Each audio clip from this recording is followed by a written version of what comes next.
Anna, welcome to the podcast. Thank you, Casey. Well, Anna, I'm excited to have someone here with maybe the longest bio of anyone that I've had the pleasure of getting together with. I've been really excited about everything that I've read, all the research that you've done, all of the life experiences that you've had. I think we're going to be able to have quite a conversation here today. Great. So, you want me to start out with a little bit about what I'm doing now, or how should we get started? Well, what I would like to do is go to, one, you were referred to me by David Littell, which has been one of our top downloaded podcasts. He is one that you worked with as well in the Retirement Income Certified Professional Designation Program. I know you were featured there when I went through my certification. And then I actually found that I had included one of your articles in our Weekend Reading for Retirees series prior to actually meeting David, prior to actually being introduced to you. I had already been introduced to you. I just didn't catch your name until David brought it up. And I said, oh, I know who that is. And it was an article that was in Michael Kitz's Nerd's Eye View. Michael Kitz is my favorite retirement researcher. I read everything that comes out there on his blog. A lot of those articles end up in our weekend reading. The article there that I want to start with was one that you had titled Reboot, Rewire, or Retire: Personal Experiences with Phased Retirement and Managing a Life Portfolio. This article had a wealth of knowledge to bring to the table. But first, I just want to hit on the title, Reboot, Rewire, or Retire. That we have so many different words for retirement, it seems like these days. What do these three things mean to you? Can you compare and contrast that reboot, rewire, retire? Well, yes, I can talk a little bit about that. For many years before, I'm age 80 now, but before leaving full-time work as a consultant with William M. Mercer, I was thinking about how do people get into phased retirement? How do you move from full-time work to doing something else? And I had a number of conversations with different, mostly professional women, but people in all different areas about what they were thinking about it from a personal point of view, as well as during my time at Mercer, employers. And then traditional phased retirement for many people was doing the same thing, cut down a little bit. But I found out that people wanted to do a lot of different things. One of my friends actually, at one of our round tables, introduced the words of reboot, rewire, retire, and that just appealed to me, and I've used it a lot since. But I think the idea is that most, particularly professional people, but not only, people in all walks of life, when they move out of full-time work, they want to have some kind of purposeful activity, and if they don't, they're sorry a little while later. Reboot is the idea of maybe thinking about going off in a different direction, doing some things to find different direction. Reboot and rewire. Retire more is stopping, but you can do this in lots of different ways. And that terminology just seems to appeal to people because it makes them think, hey, there are a lot of different options out there. It's not just I stop or I keep doing what I was doing before. It could be I do something entirely different. It could be I do something that's based on the talents and skills that I already had, the knowledge that I already had. Even though today, no matter what kind of knowledge we have, things change so fast, we have to keep refreshing. You have to keep refreshing. If you don't, you're going to be left out. So people make a variety of choices, and some build on those old skills, some go in entirely different directions. Well, and to me, it sounds reboot. I think of restarting my computer, right? So I'm restarting my computer, I'm rebooting. And if I'm rebooting, I still end up with the same computer. I still end up maybe even along the same lines of what I was doing before, but I've kind of just had this little reset. So to me, that sounds like pulling some of those previous experiences into a new phase of retirement that really, that sounds like traditional phase retirement to me, maybe consulting or maybe going part-time work. We're just doing the same thing, but a little bit differently. Rewire to me sounds like, well, I'm just rewiring everything. I'm going to go in a completely new direction, but I'm not going to stop. Retirement sounds like more the traditional form of Stop. retirement. Does that sound, is that I a think good that assessment? sounds very reasonable. And the extent to which people go in different directions is, I mean, there's just so many different examples. And you find people that were doing some kind of professional work, and then they decided, maybe not right now with the with COVID-19, but they decided to do things like start a bed and breakfast or do something entirely different. But it's consulting using your skills that a lot of people do. I'm in Florida, and some people, I happen to be fairly near the theme parks. They decide they want to work in the theme park a few hours a week, and it gives them some social engagement, something to do. I think it's important to do something that you feel is worthwhile. I mean, if there's a criteria for me, it's feeling that it's worthwhile. I think it also matters a lot whether you need to be making money, and whether the purpose of your working is because I need to make so much money, or whether you need to be doing something that feeds your soul, but the economic issues are different. So for a lot of the actuaries that I know, they do a lot of volunteer work for the profession, or they may do a little bit of consulting, but they're not doing things that it's aimed at making a certain amount of money. So there's lots of different choices. Some people decide they want to be on boards, and if that's the direction people want to go in, that's fine. But there you need to be really careful because in order to be successful going on board, there are a variety of things you need to do. You need to find out, just like when you're trying to get a job, you need to find out what the rules are and work at it specifically. Some things are much easier to do than others. You said that one cannot vacation all the time, but isn't that what most people think of retirement? Some of the things you're talking about, there's reboot, rewire. I think this is the changing face of retirement, but traditionally it was kind of vacation all the time. And to most, they go, man, I vacationed for a couple weeks and I never got bored. I really enjoyed it. So why can't one vacation all the time? Okay, for me, this is a really important question. And I think you can't vacation all the time, because I believe vacation is a break from what you normally do. And once the thing that you used to think about as vacation is what you normally do every day, it's not vacation anymore. And you still need a break, you still need to go away. And some of the people that I know that are basically just home or doing some recreational activities and don't have any particular activity, they still need to go on vacation and have a break and do something different. And if you just take the thing that, oh, this is the thing I did to relax, this would be wonderful, I can do it all the time now. My anecdotal experience is that that'll work for very well for a while, but 6 months or a year later, it'll be like, this was really fun when I did it as a break from what I normally do. It's not a break anymore. It's what I do all the time. And then it gets boring. And that's the reason too, if you're in a community of some sort, if you don't do anything else, you may be able to volunteer and organize activities in the community, do some things like that. But the things that enabled you to unwind and relax and made you feel good because they were just fun to do, when you start doing them every day, I think there's a real danger that it's not a break, and it stops being fun at some point. Well, I think this is the real power of a phased retirement from what I've seen.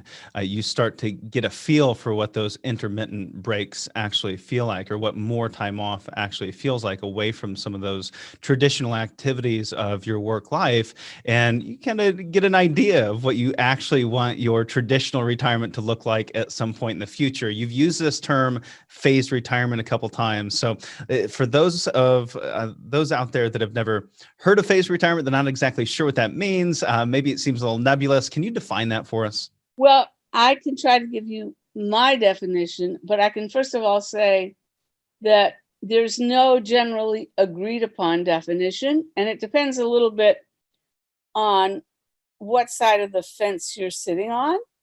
if you're an employer, I think when you think about phased retirement, you're thinking about that person who was an employee working for you for a longer period of time, working on a reduced schedule with the idea of eventually moving out. And you also think about that employee thinking about, okay,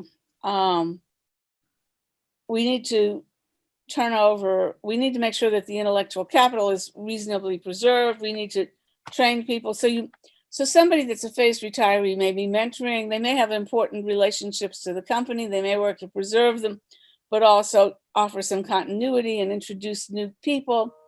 If you're an individual, I think it's any path that you take that's a kind of purposeful path between full-time engagement in the labor force and full-time exit from either work, volunteer work, and various purposeful activities. So it's that path. Now, if you happen to be someone that's working on retirement plans and you're thinking about it as a retirement actuary, you may think about it involving partial payment of pensions. I think about it much more broadly as this any kind of path, but there's no clear definition. And furthermore, there's no clear definition today between who is retired and who is working, because you see people that say, well, I'm retired, but then they tell you about the work they're doing. And if, for example, if you're the US military, or you were in the military, you work a certain number of years as a military person, then you'll become a military retiree and you can go out and get another job. So defining who's retired, phased retirement, all these things, there's no clear accepted definition that's used universally. So it's And going to that's be a complicated. reboot or a rewire, kind of is what it It sounds could like. be. I think it's really important.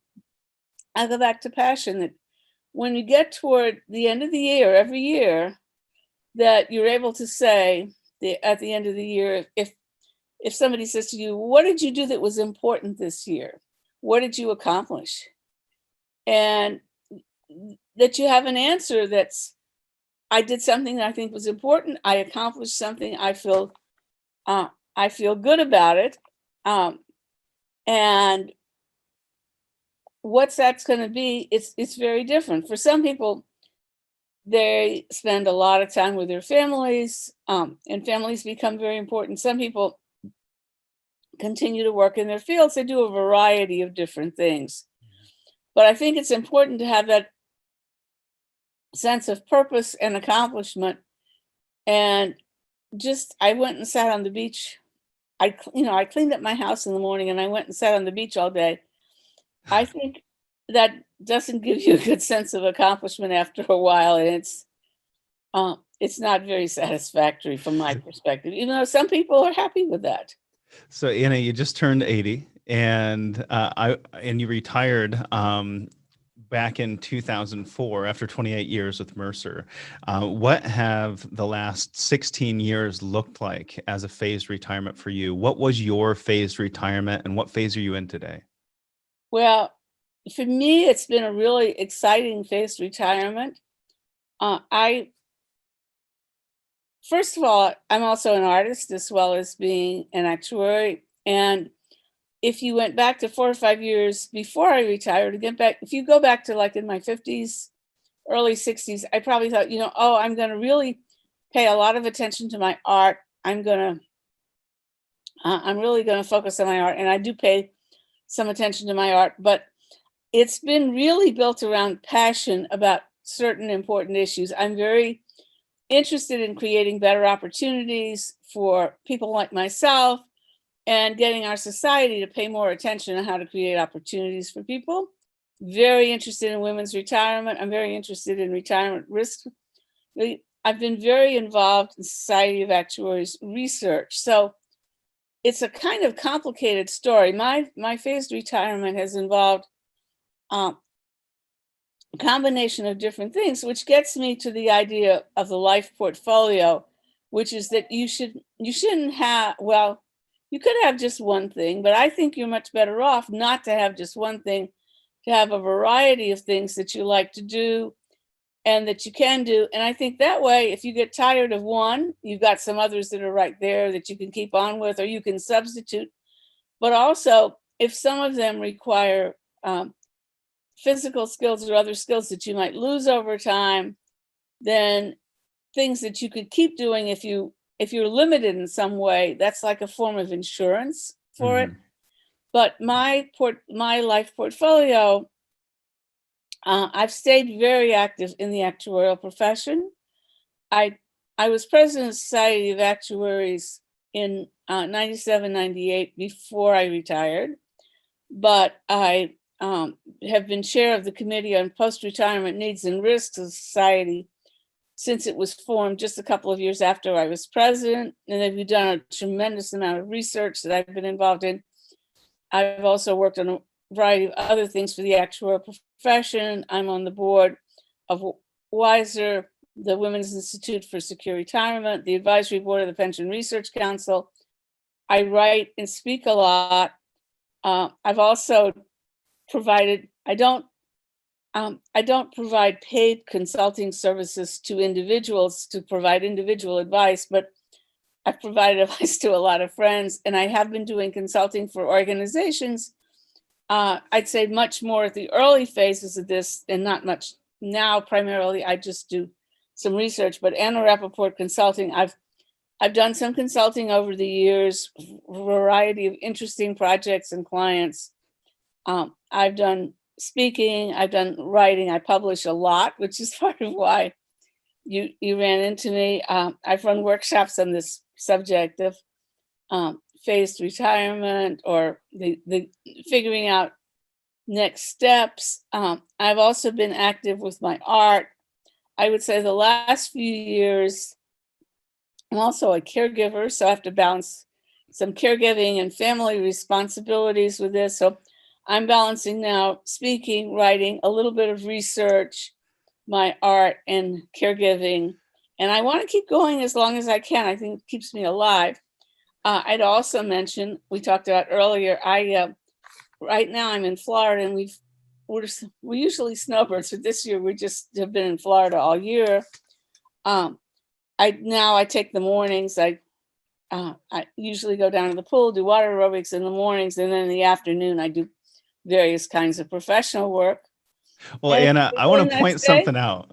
One, I want to highlight this this reoccurring theme that I've heard from different guests. George Schofield talked about having a lot of ponies on the track and always making sure that you have all these different activities, this wide range of activities in case, all of a sudden you can't do one. You also have all these other outlets that you can reach out to. Marianne Osier called it a happiness portfolio. You call it a life portfolio. And so I think that's a really important aspect, is to have multiple things that in multiple outlets that you are going into retirement and continuing to build upon. But I know there's some out there that are going, how does Anna have time for all of these different things? We want to have all these different activities. We want to have this full and robust life. However, how do you have time to sit on the beach? How do you have time today to not end up being that retiree that goes, I'm so busy today, I'm more busy today than I was when I was working, and I don't have time for anything? Well, I would say, first of all, you need to know yourself, and you need to say, well, you need to be able to say no to projects. And you need to be able to also say, if you're going to do something, yeah, I'll do it, but I'm pretty busy right now. How about if I do it next month or in January or February? So I think if you know your own situation and limitations, you can agree to as much as you want. You can kind of pace it out. I think Do you saying no. have a daily schedule? Or do you follow a daily schedule, or is it just kind of impromptu? It's in between that.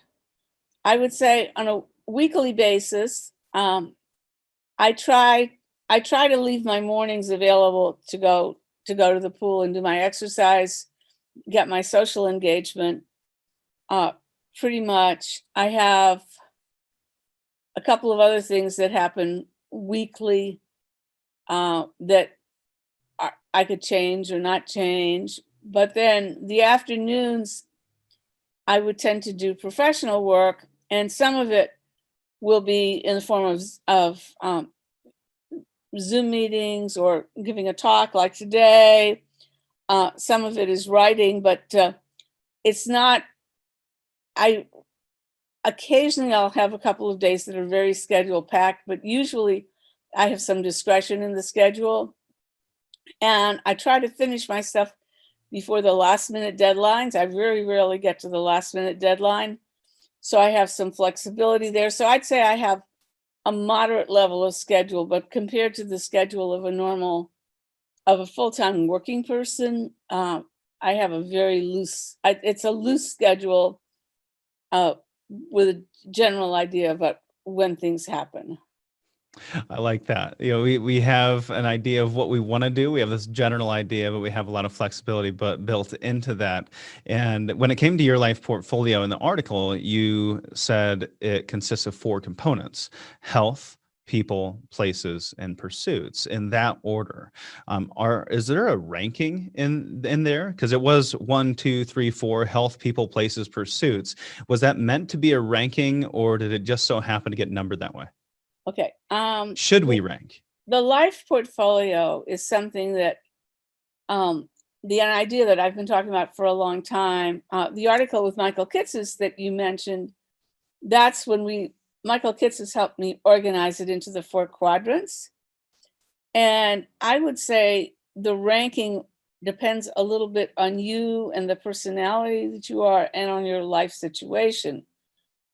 If your health situation is under reasonable control, you certainly care about that and maintain it, but it's not the kind of top of your mind. It's not the thing that you're like, oh, I've really got to focus on this. On the other hand, if you have an illness or if you have a problem, it might be the thing that's the first thing you have to take care of because it's so important.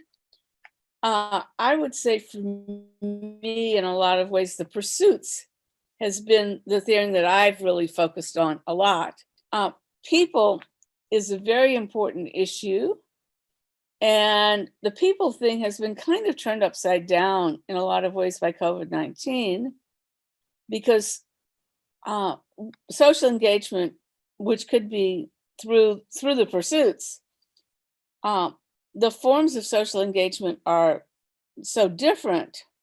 Now it's mostly remote and over the computer rather than seeing people face to face. And for example, one of the things that I really had looked forward to in the summer was when I went north, was drawing with the group that I draw with all the time, because I love them and it's so great for me. Well, I didn't go north, but I wouldn't have been drawing with them anyway because they weren't together. But on the other hand, we had weekly events doing it online. So depending on your own personality and the things you're doing, the people thing may just sort of fall into place with the pursuits, or you may have to really work on it. And family is, of course, an important part of that issue. The places thing has also been sort of turned upside down by COVID-19. For some people, travel is a hugely important part of retirement, and they might even be thinking in their pursuits, depending on what they want to do, of not just travel. I'm going to go on vacation for a month, but I'd really like to go to another country for a few months and work on a project. And depending on what you're doing, there might be a way to do that. I certainly know people that have worked on social benefit systems. There's certainly teachers that have done this. There are a variety of ways to do that. So I would say the right order probably depends on your own personal situation, and that some of these may be sort of in place or sort of easy for you, and some of them may be hard, and which are going to be hard are going to depend on the situation. And do those 4 components change or vary from person to person? And it sounds like there's a lot in there. People could include family, could include friends. Places could include where you're at today and where you want to go. So they're pretty broad. Is it always those same 4? Well, okay. I started out from thinking about, in terms of the same 4, that everybody has the issue of a money portfolio.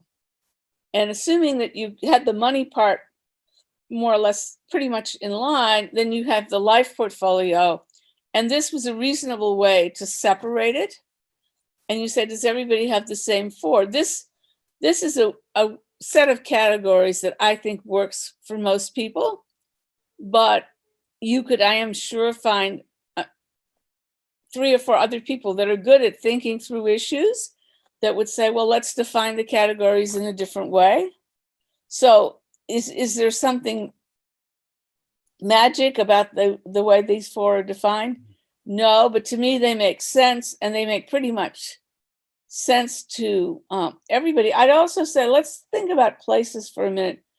Let's say you have a parent that is really needing your help, and you're limited away from traveling away because of that parent. And I've seen a lot of retirees end up spending a lot of time helping family, and particularly caring for parents, and something that they didn't really plan on happening. And then, they get retired, and within a year or two, they're in the caregiving business. But that may place limit them. COVID-19 has place limited people tremendously. So it's the 4 general components, I think, always make sense, but they very different ways that they may go together. How often do you check back in with these 4 areas and make sure that you're staying balanced in these 4 most important areas of your life portfolio? And ultimately, how do you measure success? Are you doing a good job or not? Well, I kind of check in on myself, I would say an absolute minimum of once a year, but I think about things a lot. So 3 or 4 times a year, but Maybe it's not 3 or 4 times a day. no, not 3 or 4 times a day, but periodically.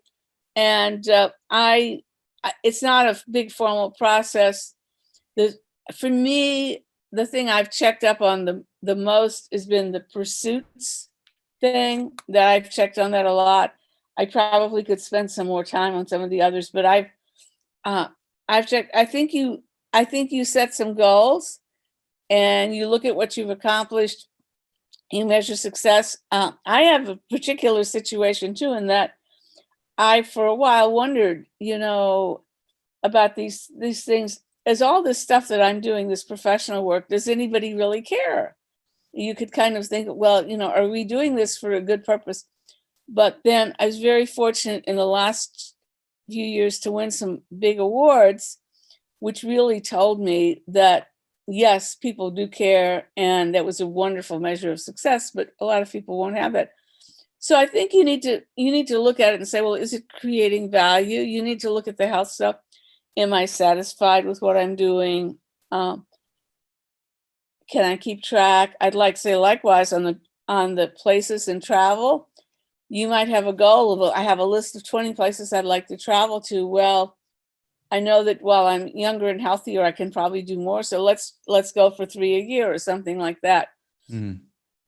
So you have different ways of doing that. I don't think there is a set format. But for example, if you're talking about investment management and investment goals. Yeah, right. So we've got this investment portfolio. We know if we're winning or not. We have benchmarks.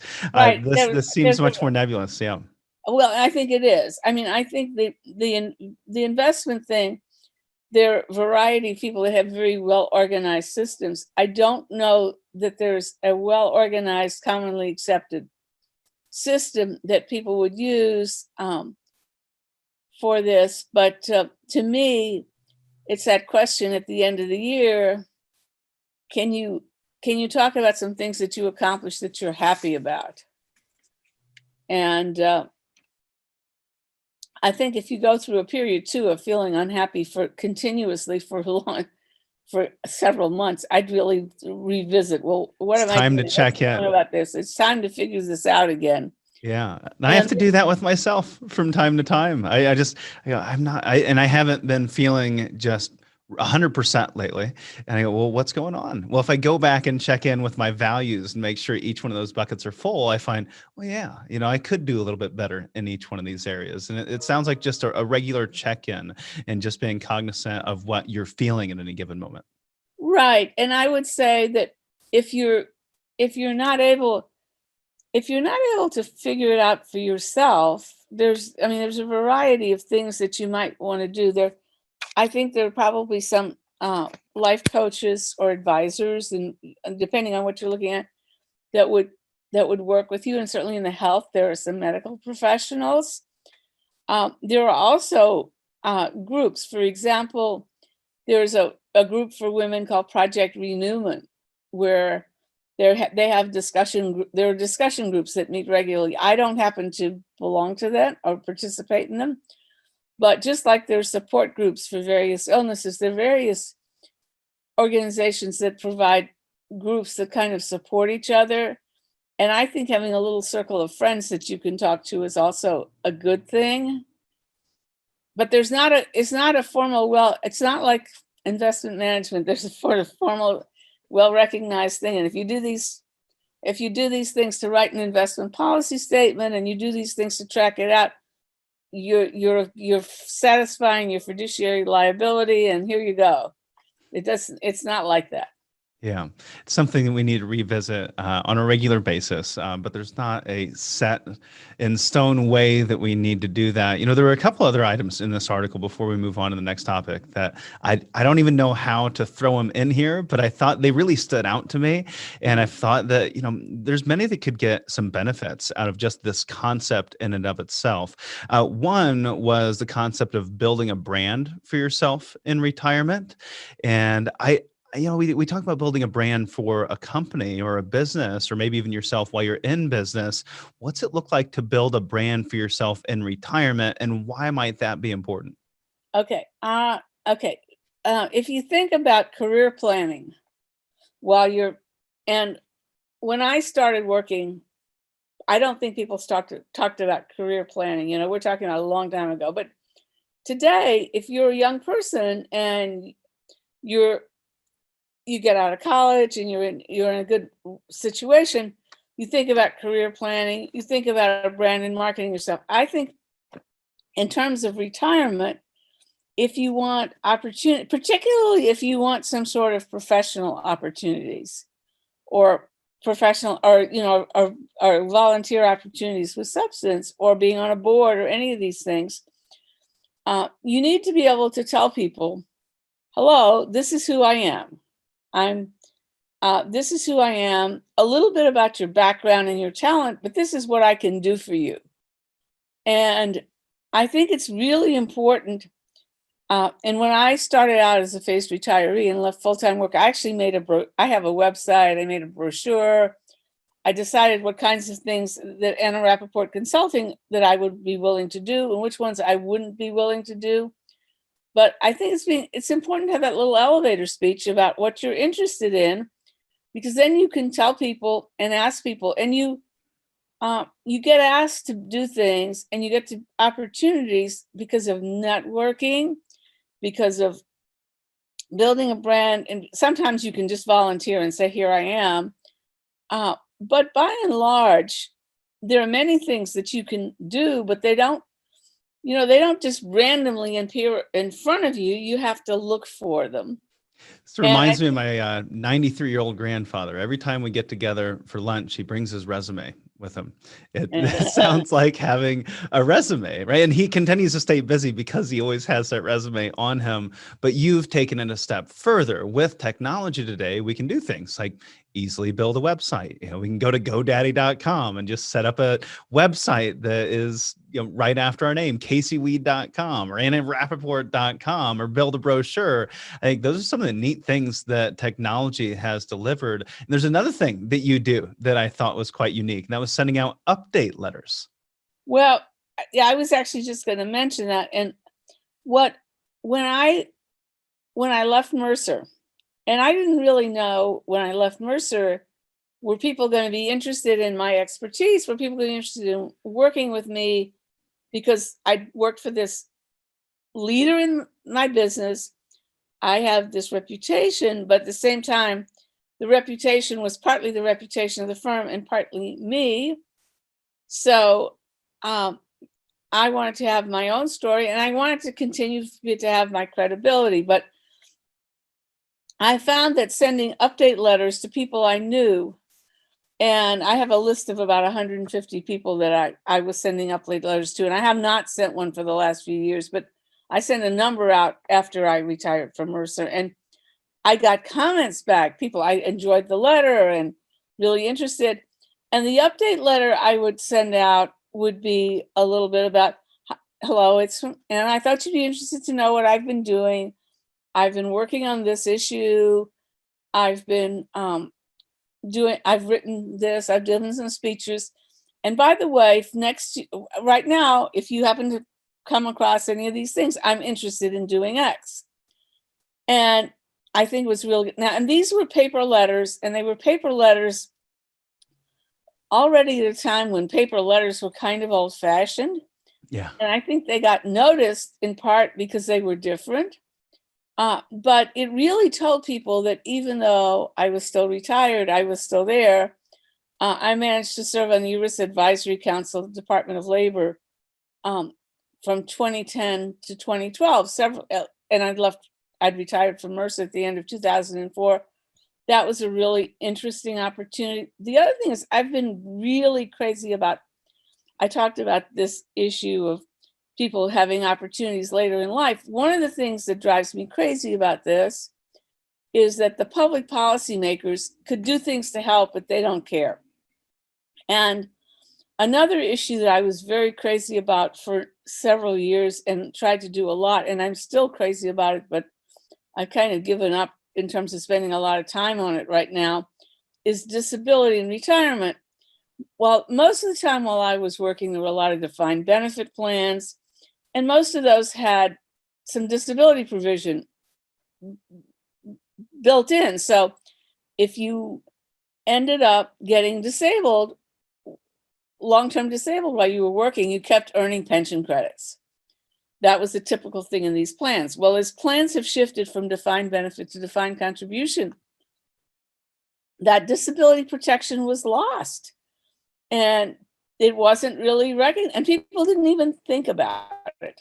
So I was out running around carrying flags about that for quite a while. It's still a big problem, but it's been really hard. But we did do a very nice project at the U.S. Advisory Council there. But the whole issue of how much risk is borne by employers and by institutional arrangements and how much is shifted to the individual, it's gone the wrong way in the last few years. So I'm passionate about these issues, and the letters were a good thing. And for people that are trying to maintain a professional presence and have a mailing list, I recommend doing some form of that.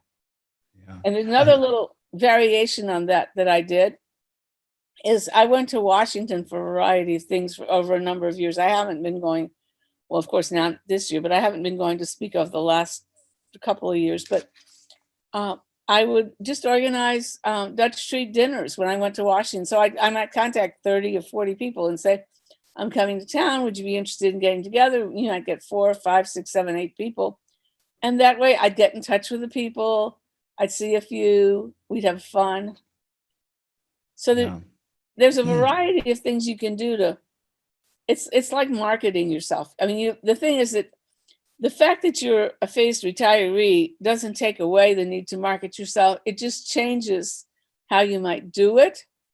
And if you don't do it, you probably will be giving up some opportunities, and that might be okay or not. Yeah. Well, and some of these things have changed maybe since the pandemic. And that leads me into a good question we had from one of our weekend reading subscribers. Roy Pesito said, what are the most popular methods for becoming a phased retiree? And how has the pandemic impacted those choices? Well, the pandemic may have made a huge, I'm actually watching this because I don't know about how this is going to turn out.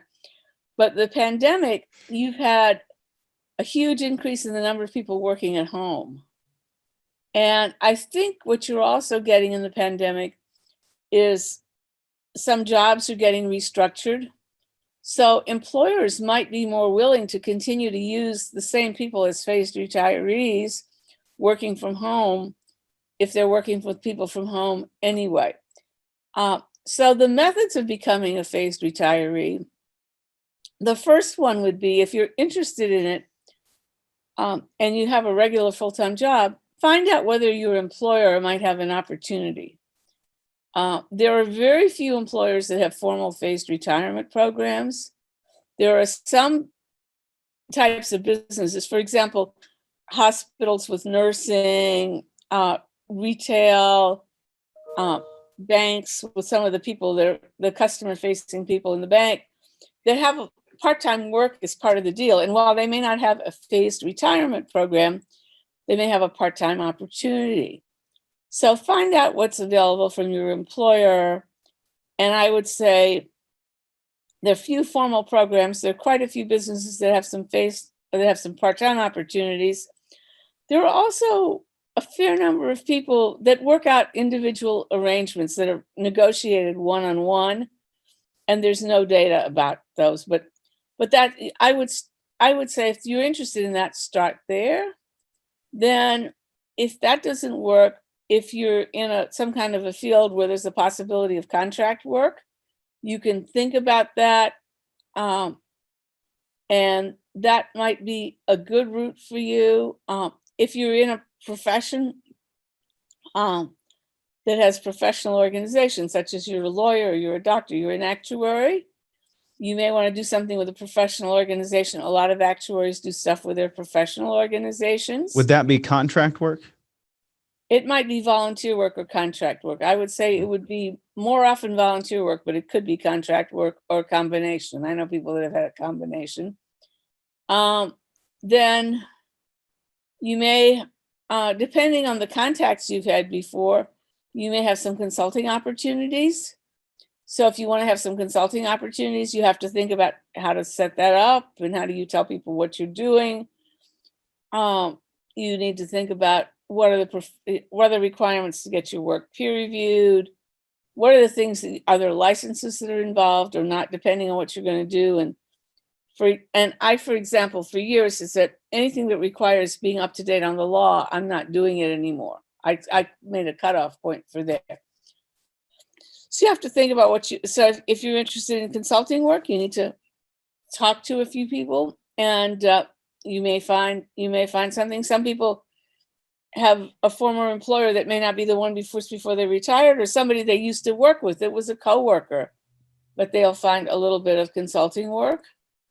There are some temp agencies that really specialize in phased retirees. There's something called retirementjobs.com, which is one of a number of specialized businesses that retirementjobs.com, if those personal contacts didn't get you someplace, they've got over 1 million people on their jobs. They have job seekers, they have jobs, they make matches. There is a special organization for, I believe, human resource professionals and insurance professionals called Weade that places phased retirees working at home. Vintage, I don't remember the exact what all that stands for, but they're there. There's Your Encore and there's Encore.org. There's Encore.org, which is not for profit, has grants. There's Your Encore, which are certain types of professionals, and that was started. They have a number of different areas now, professional areas, but that was started by Procter & Gamble, I believe. Eli Lilly and Boeing were the three companies that years ago started that. But there's specialized organizations. So there's a variety of paths to finding phased retirement opportunities. And I would say networking is just as important as it was before. You need to think about the direction you want to go into. Some people who just want something to do too, they go and work at Walgreens. So well, number one on your list there was engaging your employer and seeing if they have an option. But being that there aren't a lot of employers offering formal phased retirement programs, some may be uncomfortable approaching their HR person or their boss or whoever their superior is and having that conversation. You may not be willing to have that conversation until you retire. Because it may be that you because if you give them a hint, they might be, okay, you're out of here. So you you have to make a decision whether that's a smart thing to do or not. And so it sounds like there is some real danger in having that conversation. So I want to transition because I know you have serious interests in women's retirement, and we've got about 15 minutes left here. And I want to make sure we hit on women's retirement. I know this is really a passionate issue for you. And I want to kick this off. I think we can kick this off with another weekend reading subscriber question that we had from Cindy Williams saying, I know in general, women outlive their husbands. How do we best plan for higher taxes and smaller Social Security checks? Do you have retirement planning advice for when one spouse passes, then income and tax brackets change? I don't think we need to deliver, specific financial advice here, but I just want to address that issue of, in general, women outliving their husbands. You shared a statistic: 75% of women over the age of 85 are widowed, 13% are married. Yeah. Well, first of all, the Society of Actuaries has done very interesting research, quite a lot, on people age 85 and over. And I would say that research offers insights to think about in planning. The Society of Actuaries also has a series of decision briefs for people who are nearing retirement, and one of them focuses on issues relating. Some of them focus on issues relating to widowhood. The Women's Institute for Secure Retirement also has some resources. I think the first thing I might say too, as a general thing, when you make a plan, it's really important to make the plan that if you have a couple, it'll work for the couple as a couple, but also it'll work if things don't work out, if you're divorced or if you become widowed, because the couple is likely to turn into one. So you want to make sure to provide for that. I had a conversation with someone by chance recently. A man horrified me, a former public safety officer, and he said, "Oh, well, I took the single life annuity. Our people know that they get more income if they take single life annuities and don't protect their spouses. If you're in a couple situation where you have a chance of joint and survivor benefits, that's usually the right thing to do. But arranging the finances to protect, that's important. But I think also arranging the life portfolio so that you have things to do. I have a good friend who has been widowed now for a number of years and who's doing pretty well. But one of the first things that she said 2 or 3 years later is that she had done almost everything with her husband. In fact, I have another friend who's the same thing. So doing things while you want to do things together as a couple, but don't do everything together as a couple. Do a few things that are on your own, so you have some things that are left. So I would say there are lots of good resources. If you do some other things to worry about in terms of women do generally live longer. We talked about disability briefly before. Disability protection is really important, and for married couples that when they're working, disability protection on the husband as well as the wife, because if one of them gets disabled, that tends to wreck up the retirement resources for the couple, and it's usually the survivor that ends up ending in trouble because of it.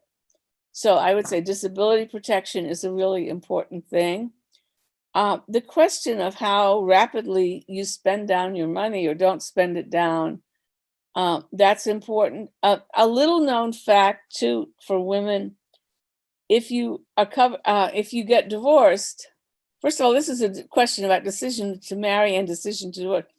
If you get divorced after 10 years, then if you don't remarry, depending on the relative earnings of the husband and wife, the survivor gets benefits based on that prior person's earnings, or if the other person was the higher earning.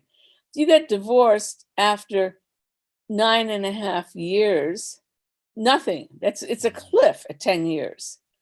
And there are many people it doesn't matter for, but there are other people that this is a critically important issue. paying attention to all the Social Security provisions and how they work differently for couples. That's a really important thing. One of the decision briefs from Society of Actuaries is about Social Security. Lots of good wiser materials for women, Women's Institute for Secure Retirement. Well, we'll make sure we get all those links that we've talked about right there in the show notes. How involved, quite often we're working with either a husband or a wife when it comes to the financial planning.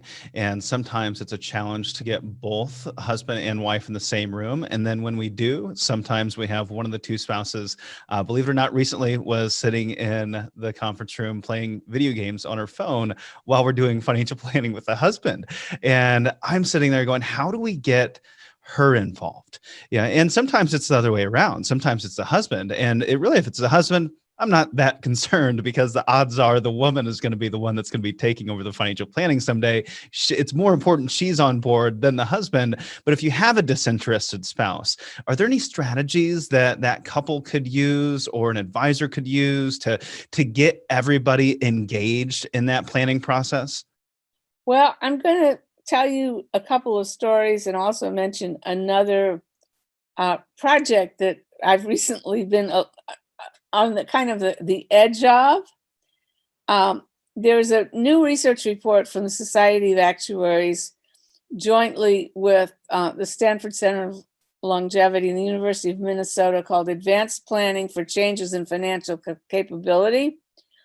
And that's actually not about getting the spouse involved so much as it is heavily about being involved with getting also adult children involved. But this is a research report that was done that looks at this question of how do you have a conversation in advance about the possibility that you're going to need help in managing your finances going forward, and how do you position the messages. And if you position the messages, at least according to this research, if you position the messages too negatively, that's just going to turn people off. They don't want to get involved. But if you position them more along, unexpected things can happen, and you protect against fire because, your house could burn down. Well, you have fire insurance. So think about it as something that might happen, and it's protection like insurance to get people involved. But I would say there's several interesting strategies that are talked about there in terms of how do you frame the discussion. Another thing that I think is quite valuable in framing some of these discussions is storytelling. If you tell people statistics, if you tell people statistics are not very meaningful. They don't identify with them. You and I love statistics, but not everybody's like that. And I had personal experience in terms of getting people interested in the women's retirement issues. Is I had case study that I used in a number of speeches, and I gave it various names. But the case study sort of walked through the story of a woman who first she was married, and then she was widowed, and then after she was widowed, she went to senior housing, to an independent living, and then she got Parkinson's, and then she had to go to assisted living, and then she went to a nursing home. But the story traced through a variety of things that happened, and how she lost the ability to use the phone and communicate. And when I would tell this story, then people would come up to me and say, well, how did you know about my Aunt Sally? Well, it wasn't your Aunt Sally. It was my mom. Or at least part of it was my mom. The story was built with a composite of different people, but people that I knew the story of. But I think when you tell a story, that then people are able to link to it, or a story of a situation where I know somebody who was widowed a couple of times and left without money, and thought, it was in situations where there was money there, thought she was getting money. I know of a different situation. But if you can tell a story in a way that the person might all of a sudden think, oh my God, this could happen to me. That helps to engage people.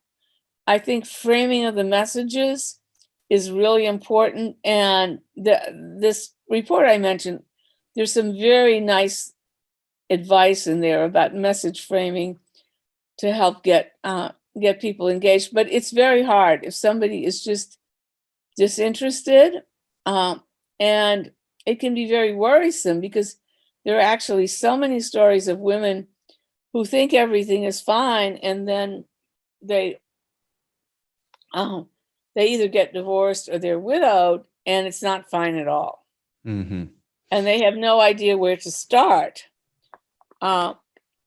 So that, but some people are just, they don't want to, they don't want to be involved, period. Well, that's what we quite often find with a couple, right? The one that's really interested in the financial planning process is going to connect more with the statistics. And then they want to share the statistics to the other spouse that's really going to connect more with the story. They're right-brained or left-brained. We have to make sure we're adapting that in order to get the other party really interested. The other thing I would say is that when there's, and this is a sort of extension of the story issue, if there's something that happened with someone close to you or in your family, that opens up a receptivity to knowing more about the situation.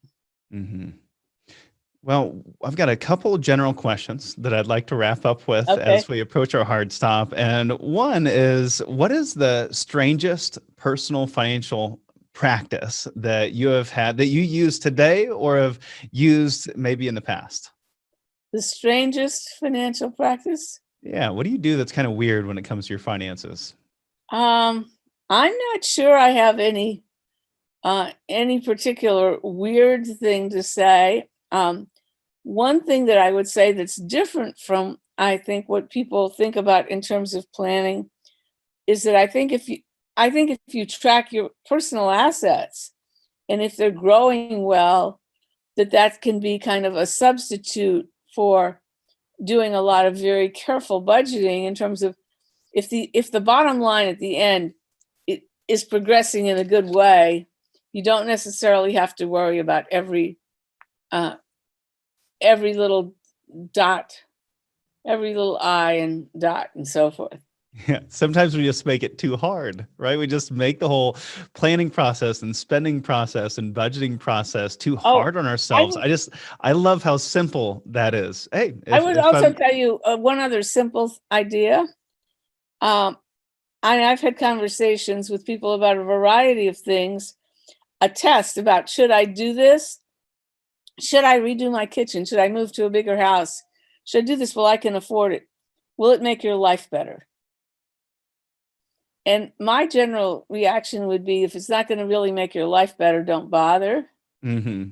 And another question I would ask, which is a little bit funny, is, and this is based on a real conversation I had with a person.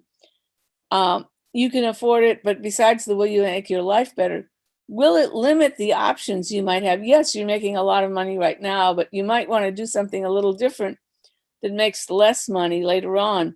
Will it limit the options you have? If you do this, will you limit your other options? So I think those are some questions that you can ask that aren't requiring a lot of mathematics. Oh, I think that's just gold. My final question is about the title of the podcast itself. I want to know what Retire with Purpose means to you. Well, to me, Retire with Purpose is that, and I'm back to the pursuits as much. I'm back to the life portfolio and the pursuits. But Retire with Purpose means that you have a life that's meaningful and that you can say, I did something that I thought was important and valuable year by year. And it's a way of thinking about how do you have a good life. And it's very personally identified. Mm-hmm. So it's that sense of internal satisfaction. It's good because it makes me feel that I did something important and valuable. And one of the things about being retired is that when you're working for somebody and you're talking about that performance review, which we talked about you're using their criteria for the performance review. Mhm.